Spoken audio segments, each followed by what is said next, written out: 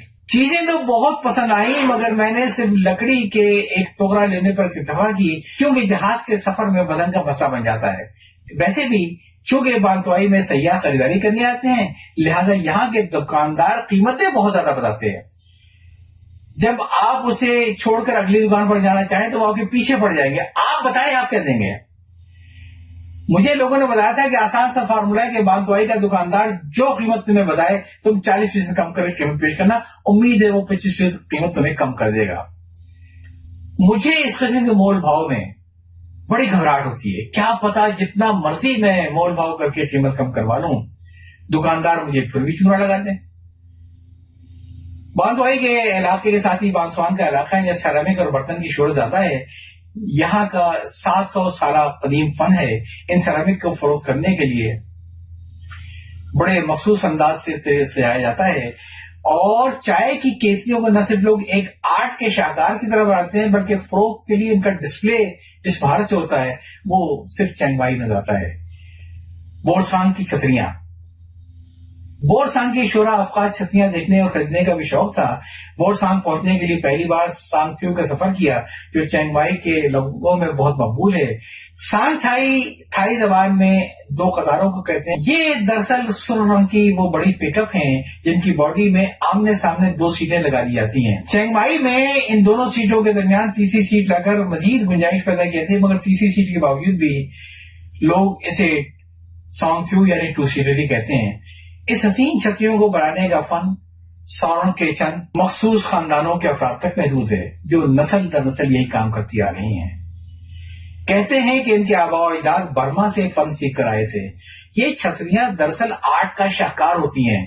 آپ کبھی بارش میں اسے استعمال نہیں کر سکتے کیونکہ یہ چھتریاں بانس کی تیلی اور چاول کے کاغذ سے تیار کی جاتی ہیں اور اس کا صحیح استعمال ڈرائنگ روم میں سجاوٹ ہے. چینگ مائی سے واپسی. میں ہوٹل کی لابی میں بیٹھا سوچ رہا تھا کہ آج کہاں جایا جائے. کتنا اچھا ہوتا کہ آج کسی کا ساتھ مل جائے اور دن اچھا گزرے. کاش میں نے اس وقت کوئی اور دعا مانگی ہوتی. قبولیت ہی کھڑی تھی. ہوٹل کی لابی میں تمام کرسیاں بھری ہوئی تھیں سوائے میری ساتھ والی کرسی کے. اچانک کسی نے بڑی شستہ اردو میں مجھ سے پوچھا اگر یہ کرسی خالی ہو تو کیا میں بیٹھ سکتی ہوں؟ میں نے دیکھا ساڑی میں ملبوس دراز گیسو دراز قد ایک ہندوستانی دوشیزہ کھڑی مجھ سے مسکرا کر پوچھ رہی تھی ہاں کیوں نہیں آپ تشریف رکھیے. پھر میرے کندھوں پر ہاتھ رکھ کر کہا کافی پی لے. میں ہڑبڑا کر اٹھ کھڑا ہوا. میرے ارد گرد کا منظر بدل چکا تھا. میں نے یہ دیکھا کہ میں چینگ مائی کے ہوٹل میں نہیں بلکہ اپنی اسٹڈی ہی میں ایزی چیئر پر سو رہا تھا. ساتھ کی میز پر کافی کا مگ رکھا تھا اور سب سے بھیانک بات یہ تھی کہ میں نے دیکھا کہ اس ہندوستانی دوشیزہ کی جگہ میری آنکھوں میں آنکھیں ڈالے میری بیگم کھڑی تھی جو یہ کہہ رہی تھی کہ کافی پی لیجیے ورنہ ٹھنڈی ہو جائے گی. تو کیا یہ سب کچھ خواب تھا؟ میں نے مایوسی سے دل میں سوچا. کیا مجھے یہی تعبیر ملنی تھی؟ میں نے اپنی بیگم پہ نظر ڈالی. مجھے سب یاد آ گیا. میں ابھی تک کراچی میں ہوں. چینگ مائی جانے میں تو ابھی پورے 4 دن باقی ہیں. پھر یہ جو کچھ میں چینگ مائی کے بارے میں دیکھ رہا تھا وہ سب کیا تھا؟ میں نے لمبی سانس لے کر سوچا مگر اتنا تفصیلی خواب اور چینگ مائی کے وہ نظارے یہ سب کہاں سے آئے؟ یوں تو میں درجن پر زیادہ ملکوں میں جا چکا ہوں اور کئی ملکوں میں تو کئی بار گیا ہوں مگر چینگ مائی تو زندگی میں کبھی گیا ہی نہیں تھا. میں سمجھ گیا یہ سب اسی کمبخت گوگل کا کیا دھرا ہے جس نے مجھے بدنام کر رکھا ہے. میرے دوست مجھ سے کہتے ہیں کہ بھائی سمجھ میں نہیں آتا آپ کی گفتگو میں گوگلیات زیادہ ہوتی ہیں یا گولیات زیادہ ہوتی ہیں. سب سے زیادہ میری بیگم گوگل سے چڑھتی ہیں. پچھلے ہفتے کہنے لگی گوگل چھوڑے میری بات سنیں, سارے بل آ چکے ہیں, کیا کرنا ہے؟ آخر نکاح آپ نے مجھ سے پڑھوایا ہے, گوگل سے نہیں پڑھوایا. وہ مجھے خاموش دیکھ کر بولے ہی جا رہی تھی مگر میں خاموش ہی رہا. اس سے تو اچھا تھا کہ آپ مجھ پر سبق لے آتے, کم سے کم صبر تو آ جاتا. پیشکش کا شکریہ مگر تم نے بہت دیر کر دی. اب تو ہم عمر کے اس حصے میں داخل ہو چکے ہیں جہاں بقول شخص سے میاں بیوی اپنی عادتوں کے ساتھ ساتھ اپنی شکل سے بھی بھائی بہن لگنے لگتے ہیں. میں نے کمپیوٹر سے نظر اٹھائے بغیر جواب دیا, کاش میں خود ہی گوگل ہوتی, آپ مجھے تھوڑا سا وقت دے دیتے. بیگم روحانسی ہو گئی. میں تیار ہوں تمہیں گوگل کی طرح سرچ کرنے کے لیے.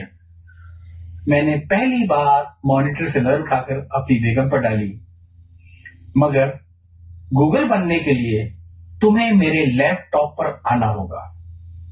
میں نے بہت ہی متانت, سنجیدگی اور بردباری سے کہا. مگر میری بیگم تو بھڑکی اٹھی. بات سنیں, آپ 60 کے ہونے کو آئے ہیں لیکن بالکل ہی سٹ کے آ چکے ہیں. اپنی عمر دیکھیں, اپنی جھکیں دیکھیں, جیسے جیسے بڑھاپا بڑھ رہا ہے ویسے ویسے آپ کی بدکلامیاں اور زبانی بےحودگیاں بھی بڑھ رہی ہیں.